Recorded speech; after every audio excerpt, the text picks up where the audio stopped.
Hello guys, कैसे हो। आज हम लोग जो है पढ़ेंगे फोर्थ चैप्टर डिटरमिनेंट्स।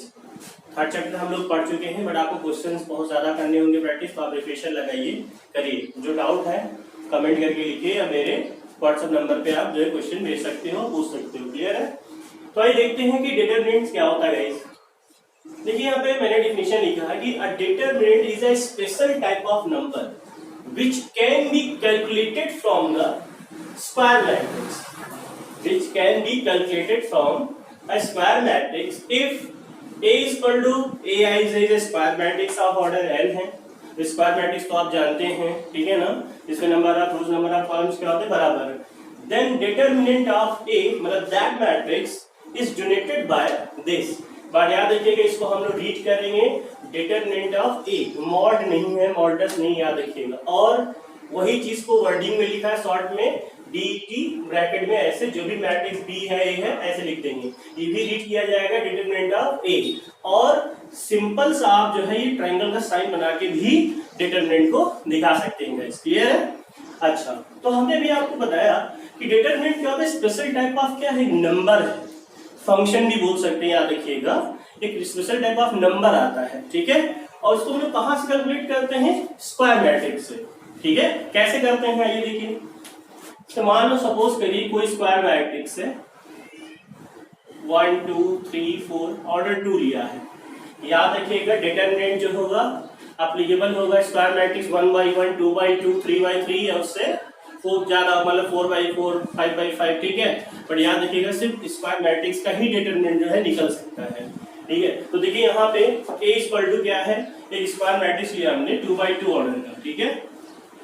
तो इसका डिटरमिनेंट हम लोग कैसे शो करेंगे, देखिए ऐसे साइन में रखेंगे 1 2 3 4, तो ऐसे हम शो करेंगे, याद रखिएगा, ठीक है। दोनों तरफ से लाइन ड्रॉ करेंगे, बट याद रखिएगा डिटरमिनेंट का साइन है, ये मॉडुलस नहीं है। क्लियर है गाइस। अगर ये देखिए क्या है, आप ध्यान से मैट्रिक्स है, देखिए कैसा ब्रैकेट लगा हुआ है। तो अगर याद रखिएगा उस मैट्रिक्स को आपको डिटरमिनेंट कन्वर्ट करना है तो कुछ ऐसे लिखेंगे। ऑर्डर 3 होगा, मान लो स्क्वायर मैट्रिक्स है ऑर्डर 3 का, 1 2 3 0 1 2 5 0 4, ठीक है। देखिए स्क्वायर मैट्रिक्स 3/3 का, अगर इसका डिटरमिनेंट देखना है तो ऐसे लिखेंगे 1 2 3 0 1 2 5 0 4। Clear guys. ये आप चाहो किसी का भी डिटरमिनेंट आप सिंपल ऐसे भी लिख सकते हो या ऐसे भी लिख सकते हो, ट्रायंगल का साइन बना करके भी लिख सकते हो गाइस। क्लियर है। तो आइए देखते हैं हम लोग जो है कैसे हम लोग डिटरमिनेंट फाइंड आउट करते हैं, ठीक है। कैसे हम लोग डिटरमिनेंट फाइंड आउट करते हैं, तो देखिए यहाँ पे एग्जांपल के तौर पे हम लोग जो है सबसे पहले एक स्क्वायर मैट्रिक्स लेते हैं ऑर्डर 1। क्लियर है। ऑर्डर 1 का हम लोग कैसे डिटरमिनेंट फाइंड करते हैं, हमने देखिए यहाँ पे बताया है determinant special type of number. Clear है। इसका मतलब ये हुआ अगर किसी डिटरमिनेंट को हम लोग सॉल्व करेंगे तो क्या हमेशा एक नंबर आएगा। कहने का मतलब ये हुआ कि जो डिटरमिनेंट होता है, ठीक है, इस पे दो चीज ध्यान में रखिएगा, यानी इनपुट जो हमारा होता है, इनपुट वो क्या होता है, एक स्क्वायर मैट्रिक्स, ठीक है। और जो आउटपुट होगा हमारा, आउटपुट होगा वो क्या होगा हमारा, एक नंबर होगा, याद रखिएगा। क्लियर है। यानी जो उसके अंदर देखिए हमारा क्या है, ये स्क्वायर मैट्रिक्स। अच्छा, सॉल्व करेंगे तो सिंगल एक नंबर आगे जैसे 1 2 3 -2 0 1/2 3/2। क्लियर है ना, ये आ सकता है, याद रखिएगा। क्लियर है। तो हमने बताया इनपुट क्या होगा हमारा स्क्वायर मैट्रिक्स, आउटपुट क्या आएगा हमारा नंबर आएगा। तो आइए देखते हैं हम लोग कैसे किसी भी स्क्वायर मैट्रिक्स का, आई मीन मैट्रिक्स की स्क्वायर मैट्रिक्स का ही एप्लीकेबल डिटरमिनेंट, याद रखिएगा, फाइंड आउट करते हैं। तो देखिए यहाँ पे एक मैंने यहाँ मैट्रिक्स लिया है 1/1 ऑर्डर, देखिए एक ही एलिमेंट है तो 1 रो 1 कॉलम। क्लियर। अब देखिए इसको हमने स्क्वायर मैट्रिक्स को डिटरमिनेंट में कन्वर्ट किया, जो सिंबल होता है। उसके बाद देखिए मैंने आंसर क्या लिख दिया -2। तो याद रखिएगा ऑर्डर 1 में जो भी उसके अंदर क्या होगा, नंबर होगा, वही आपका डिटरमिनेंट होगा। अगर 2 होगा तो 2 होगा, 3 है तो देखिए कोई मॉड नहीं है कि प्लस हो जाएगा, याद रखिएगा। अगर 1/2 है तो 1/2 होगा, 3 है तो 3 होगा, 4 है तो 4 होगा। Clear guys. तो देखिए यहाँ पे ये ऑर्डर 1 का हम लोग ऐसे निकालते हैं। आइए ऑर्डर 2 का देखते हैं। देखिए जैसे ऑर्डर 2 में एक स्क्वायर मैट्रिक्स हमारा इस पैटर्न में होता है A11 A12 A21 A22। Clear है।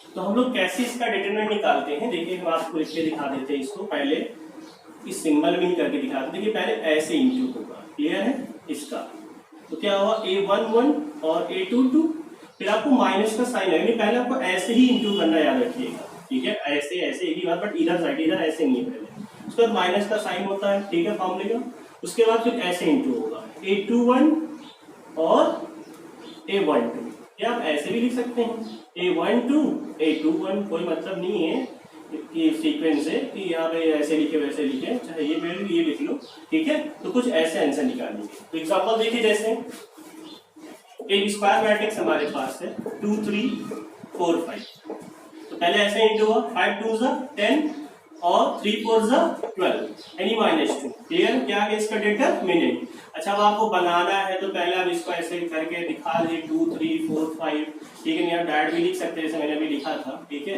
ये देखिएगा, तो क्या हो गया 5 2 10 4 3 12 -2 आ गया। तो ऑर्डर 2 का हम लोग ऐसे क्या करते हैं, डिटरमिनेंट फाइंड करते हैं। तो ऑर्डर 1 ऑर्डर 2 का एकदम सिंपल है। अब ऑर्डर 3 का देखिए, तो देखिए गाइस, जैसे यहाँ पे मैंने डायरेक्ट लिख लिया डिटरमिनेंट के फॉर्म में, हमें इसका क्या फाइंड करना है, डिटरमिनेंट फाइंड करना है, ठीक है। तो याद करिए जब 11th में आपको जिस पढ़ाया गया तो उसमें कुछ हाइड एंड सीक खेल करके मतलब बताया गया होगा कैसे करते हैं, इसको करो इसको क्लोज करो ऐसा कुछ। तो आज हम बात आते हैं कि सही तरीका क्या करने का। देखिए जब इसका हम डिटरमिनेंट फाइंड करेंगे, तरीका ये होता है, तो हम किसी भी रो के अलोंग या किसी भी कॉलम के अलोंग इसको एक्सपेंड करते हैं, एक्सपेंड मतलब उसका हम लोग डिटरमिनेंट इवेलुएट करते हैं। जैसे मान लो सपोज करिए आपको R1 के अलोंग जो है क्या फाइंड करना है, इसका डिटरमिनेंट अलोंग द R1। तो देखिए कैसे करते हैं, यहां से देखिए हमारा कौन सा एलिमेंट है, A11 A12 A13 A21 A22 A23, ठीक है, A31 A32 A33, क्लियर है। तो गाइस उसमें आपको टीचर ने बताया था पहले प्लस होता है फिर माइनस होता है प्लस, ऐसा देखिए हम आपको बताया ये प्लस माइनस कैसे आता है। एक फॉर्मूला याद रखिए, जैसे -1 की पावर i प्लस जे, ठीक है। अगर i और j की वैल्यू आपने रखा उसमें ऐड किया, ठीक है, जैसे आपका देखिए ये 1 1 है, तो 1 + 1 क्योंकि i की वैल्यू होती है j की वैल्यू, तो 1 + 1 कितना होगा 2,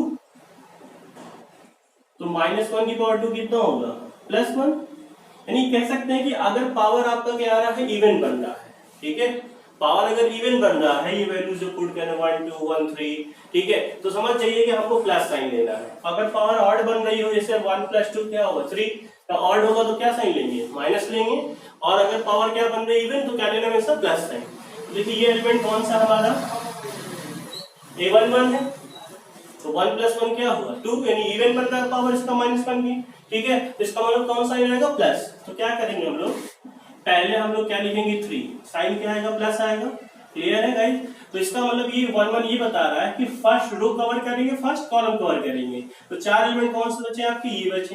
तो पहले इसका मल्टीप्लाई इसमें 3 इंटू क्या होगा 0, फिर माइनस का साइन आता है 2 5 10, क्लियर गाइस। उसके बाद हम लोग किसके अलोंग कर रहे हैं, देखिए फर्स्ट रो के अलोंग दूसरा एलिमेंट क्या है 1 है। अब देखते हैं साइन क्या आ गया इसके साथ, तो ये कौन सा एलिमेंट है 1 2, तो 1 2 का मतलब क्या 1 + 2 क्या हुआ 3, यानी ऑड है पावर, तो माइनस साइन लेंगे, इसका मतलब इसके साथ हम लोग क्या लेंगे माइनस साइन, तो इसको 1 को रख लेंगे माइनस साइन के साथ, क्लियर गाइस। उसके बाद देखिए ये बता रहा है कि फर्स्ट रो क्लोज होगा second column, first row second column क्या होगा कवर करेगा। तो बच्चे क्या देखिए 5 2 और 2 3, तो 3 5 15, अब डायरेक्ट भी लिख सकते हैं 2 2 4, क्लियर है। फिर 7 है, ये कौन सा एलिमेंट देखिए 1 3, अब 1 3 का मतलब ये 1 + 3 जब होगा तो क्या होगा 4, इवन पावर है तो प्लस साइन होगा, इसका मतलब यहाँ +7 रखिए। और उसके बाद देखिए ये किसको कवर कर रहा है, फर्स्ट रो और थर्ड कॉलम को, तो 4 एलिमेंट 5 0 2 5 बचे, तो 5 5 25 और -2 इंटू 0 0, ठीक है। तो यहाँ पे देखिए मैंने डायरेक्ट लिख दिया है वैल्यू इंटू करने, ठीक है। देखिए first row third column 4 element है, 5 5 25 और 2 इंटू 0 0, तो देखिए क्या होगा 3, ये 0 हो जाएगा, -10 -1 कितना हो जाएगा ये 11, क्लियर है गाइस। 7 इंटू 25 -30 -11 और प्लस कितना हो जाएगा 7 5 35 175 होगा, इसमें से माइनस हो जाएगा 175 -41, कितना हो रहा है 134। तो गाइस देखिए आंसर क्या आया 134। तो देखिए यहाँ पे डिटरमिनेंट क्या है, एक नंबर आया कि नहीं आया, ठीक है। तो देखिए हमने एक स्क्वायर मैट्रिक्स था, उसका जब डिटरमिनेंट फाइंड किया कितना आंसर आया 134। अच्छा कॉलम के अलोंग भी कर सकते हैं स्टूडेंट, आंसर क्या आएगा आपका सेम आएगा, चाहे किसी रो के अलोंग R2 और 3, ठीक है, C1 C2 C3 किसी के भी अलोंग करिएगा, आंसर क्या आएगा सेम आएगा। तो आइए हम लोग जो है कॉलम कोऑर्डिनेट लेते हैं। जैसे देखिए यहाँ पे C1 के अलावा हम इसको एक्सपेंड कर रहे हैं, C1 ध्यान दीजिएगा। तो पहले देखिए 3, ये कौन सा एलिमेंट है 1 1, तो 1 प्लस क्या होगा 1 माइनस 1 की पावर आई प्लस है, ध्यान दीजिएगा। तो 1 प्लस 1 इंटू इवन हो रहा है पावर, तो इवन पावर तो प्लस है, तो इसलिए प्लस में रखा, ठीक है। तो देखिए ये फर्स्ट रो ये फर्स्ट कॉलम गया 3 इंटू 0, फिर माइनस 5 टू 10, क्लियर गाइस। फिर देखिए 5 है, 5 कौन सा एलिमेंट 2 1, 2 1 कितना 3 ऑड हो रहा है, तो इसलिए माइनस में लिया गया। तो देखिए second row first column close होगा तो 1 7 5 3 बचेगा, 3 1 जा 3, याद रखना पहले ऐसे ही तो होगा हमेशा, 5 7 जा 35, क्लियर गाइस। उसके बाद देखिए 2 कौन सा एलिमेंट 3 1, तो 3 1 क्या होगा 3 1 4 इवन है तो प्लस में होगा +2, ठीक है। तो क्या होगा थर्ड रो, भाई 3 1 क्या बता रहा है सॉरी, ठीक है, third row first column cover करेगा, तो 2 1 जा 2 और 7 इंटू 0 0, ठीक है। कैलकुलेट किया देखिए कर कितना है 134, ठीक है। तो गाइस याद रखिए आप किसी भी कॉलम के अलाउंग करिए, चाहे किसी रो के अलाउंग करिए, चाहे C1 C2 C3 के, चाहे R1 R2 R3 के अलाउंग एक्सपेंड करेंगे, आंसर क्या आएगा हमेशा सेम आएगा, ठीक है। उसमें कुछ भी गलत नहीं होगा, याद रखिएगा आंसर में कोई बदलाव नहीं होगा। अब देखिए गाइस ये मैंने आपको तीनों ऑर्डर में बता दिए कैसे डिटरमिनेंट फाइंड करते हैं, ठीक है। एक मेथड और होता है जिसको बोलते हैं हम लोग सैरस मेथड, SARRUS मेथड, ठीक है। इसी का एक दूसरा नाम भी है बास्केट वेव। बास्केट वेव मतलब समझते हैं, बास्केट में टोकरी तो जानते हैं, वेव मतलब कोई बुनना, ठीक है। फिलहाल इस मेथड को बास्केट वेव भी कहते हैं, याद रखिएगा। तो सैरस मेथड, बट जनरली याद रखिएगा सभी ग्रुप में आपको यही सैरस मेथड ही लिखा मिलेगा, याद रखिएगा। बट याद रखिए इसको बास्केट वेव से भी हम लोग कॉल कर सकते हैं। तो आइए देखते हैं कैसे करेंगे। देखिए जो भी आपका डिटरमिनेंट है उसपे जो एलिमेंट लिखे हुए हैं, आई मीन स्क्वायर मैट्रिक्स कह लीजिए, ठीक है। कॉलम C1 है, C2 C3, कॉलम को देखिए तो पहले पूरा जो कॉलम के अकॉर्डिंग टू नोट कर लीजिएगा, C1 C2 और ये C3। उसके क्या बात करिएगा, कॉलम फर्स्ट और कॉलम सेकंड को फिर से रिपीट कर दीजिए, 3 5 2, क्लियर। और दूसरा क्या है 1 0 5, क्लियर गाइस। उसके बाद ध्यान से देखिएगा, पहले आपको ये देखिएगा ऐसे रो, ध्यान दीजिएगा, पहले ये फिर ये ऐसे इंटू करना है, तो 3 इंटू 0 इंटू 3 क्या होगा 0 आएगा, क्लियर गाइस। प्लस का साइन लगाइएगा, क्लियर है। आप ब्रैकेट जो है ऐसे लगा लो, ठीक है। फिर ये वाला स्टेप देखिए ध्यान से, 1 इंटू 2 2 2 2 4, क्लियर है। उसके बाद देखिए फिर ऐसे 7 5 35 और 35 इंटू 5 कितना होगा, ठीक है, 35 इंटू 5 175 प्लस 175, इसको ब्रैकेट में क्लोज कर दें। एक स्टेप इधर से कंप्लीट हो जाए, ध्यान दीजिएगा, ठीक है। ब्रैकेट क्या कर देंगे क्लोज। उसके बाद ध्यान दीजिए गाइस, फिर आपको ऐसे चलना है, ऐसे फिर ऐसे चलना है, क्लियर है। पहले हम ऐसे गए थे, याद रखिएगा, क्लियर। अब कुछ हम ऐसे जाएंगे, तो देखिए इधर जब ऐसे जाएंगे यहाँ पे माइनस का साइन लगाइए, याद रखिएगा। अब ये तीनों स्टेप जाएंगे, 2 इंटू 0 इंटू 7 क्या आएगा 0 आएगा। फिर देखिए ऐसे जाएगा 5 2 10 3 30, प्लस करके ही लिखना, याद रखिएगा। फिर 3 5 15 इंटू 1 15 होगा। आइए सॉल्व करते हैं, कितना हो जाएगा 179, ये कितना हो जाएगा 45, माइनस करिए कितना आएगा।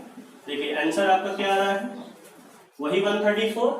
मेथड कोई सा भी हो पर आंसर क्या आएगा सेम आएगा। एक बार फिर रिपीट कर दे रहे हैं, पहले column C1 C2 C3, C1 C2 C3 को नोट कर लेंगे, उसके बाद C1 C2 को वापस रिपीट करेंगे, ठीक है। तो पहले आपको ऐसे देखिएगा, ऐसे, तो फर्स्ट आपका इधर से शुरू करना, याद रखिएगा, ठीक है। ऐसे फिर ऐसे डायगोनल फॉर्म में इंटू करना, ठीक है। ये इंटू हुआ, ठीक है, बट प्लस करके एलिमेंट लिखेंगे, तीनों कंप्लीट हुए। उसके बाद फिर यहाँ बीच में माइनस साइन आएगा, फिर इस टाइप से आपको जाना है, क्लियर है। उसके बाद जो भी प्लस माइनस होगा उसको हम लोग करने के बाद जो भी आएगा हमारा आंसर होगा फाइनली, ठीक है। तो इस मेथड को हम लोग क्या बोलते हैं गाइस, साइरस मेथड या बास्केट वेव मेथड भी बोलते हैं, ठीक है। आई होप आपको समझ में आया गाइस, नोट डाउन। हाँ तो गाइस देखिए एप्लीकेशन ऑफ डिटरमिनेंट्स क्या होता है, क्या एप्लीकेशंस होते हैं डिटरमिनेंट्स के। तो देखिए पहले यहाँ पे लिखा है to examine consistency of linear equation. थोड़ा हम बता दें कि एप्लीकेशन होते क्या है। याद करिए कभी 10th में आपने पढ़ा था कि जो लीनियर इक्वेशन होते हैं, ठीक है, 2 वेरिएबल्स है, ठीक है, फिलहाल हम 3 वेरिएबल भी पढ़ेंगे। तो उसमें आप एक चीज जानते थे कि मतलब उसका यूनिक सोल्यूशन है कि नो सोल्यूशन है कि इनफाइनिटी नंबर ऑफ सोल्यूशन है। याद करिए कि जब क्या होता था a1/a2 is not equal to b1/b2, तो क्या होता था यूनिक सोल्यूशन। और अगर a1/a2 is equal to b1/b2 is equal to c1/c2, तो क्या होता है इनफाइनिटली वेरी सोल्यूशन, ठीक है। और जब a1/a2 हो equal to b1/b2 is not equal to c1/c2, तो आप बोलते थे कि वो इक्वेशंस का क्या होगा, नो सॉल्यूशन होगा, ठीक है। तो यहां पे हम लोग कैसे जानेंगे, डिटरमिनेंट के थ्रू। तो उसमें क्या होता है कि जो भी आपका मैट्रिक्स दिया होगा और उसका जब डिटरमिनेंट निकालेंगे, अगर डिटरमिनेंट क्या आया इज इक्वल टू 0 आया, तो उसका सोल्यूशन बता क्या होगा, या तो इनफाइनाइट हो गया, क्या होगा, नो सोल्यूशन। अभी हम बस थोड़ा बता रहे हैं, जब टॉपिक आएगा लीनियर इक्वेशंस में है तब आपको डिटेल बताएंगे। अगर इज नॉट इक्वल टू 0 आता है तो यूनिक सोल्यूशन होता है। तो याद करिए उसमें आपने कंसिस्टेंस इनकंसिस्टेंस पढ़ा था, ठीक है। तो जब हम टॉपिक स्टार्ट करेंगे तो उसको डिटेल से बताएंगे। और एक चीज और भी एप्लीकेशन, इसके थ्रू हम लोग किसी ट्रायंगल का एरिया फाइंड कर सकते हैं। इनवर्स याद रखिएगा, इससे भी हम फाइंड कर सकते हैं। जो हमने एलिमेंट्री ऑपरेशन लगा के किया था, बहुत लंबा, बहुत आपको डिफिकल्ट लगता है, लेकिन उसमें कैलकुलेशन ज्यादा होता है। तो डिटरमिनेंट के थ्रू हम लोग बड़े आसानी से फाइंड कर लेंगे, ठीक है। तो डिटरमिनेंट का एप्लीकेशन यूज करके हम लोग इनवर्स भी फाइंड कर सकते हैं गाइस, ठीक है। आइए देखते हैं, यहाँ पे लिखा है सिंगुलर मैट्रिक्स, ठीक है। क्या होता है सिंगुलर मैट्रिक्स, देखिए A square matrix is a singular matrix if its determinant is क्या हो 0, otherwise it is a non singular matrix। यानी अगर कोई मैट्रिक्स है, स्क्वायर मैट्रिक्स है, आपने उसका क्या निकाला डिटरमिनेंट, अगर डिटरमिनेंट क्या है 0 आया तो उसको हम लोग क्या बोलते हैं सिंगुलर मैट्रिक्स। और अगर 0 नहीं आया तो उसको हम लोग क्या बोलेंगे नॉन सिंगुलर। ऐसे 0 आ गया सिंगुलर हुआ, अब कुछ और आ जाए 2 3 -1 -1/2, ठीक है, तो क्या होगा नॉन सिंगुलर कह रहा है। इसलिए एग्जांपल देखिए यहाँ पे स्क्वायर मैट्रिक्स है, 3/3 ऑर्डर है, ऑर्डर 2 का भी हो सकता है, ऑर्डर 1 का भी हो सकता है। तो आइए देखिए, चलिए इसको यहीं से हम कन्वर्ट कर लेते हैं डिटरमिनेंट में, ठीक है। मान लो इसका हमें डिटरमिनेंट निकालना है, ठीक है।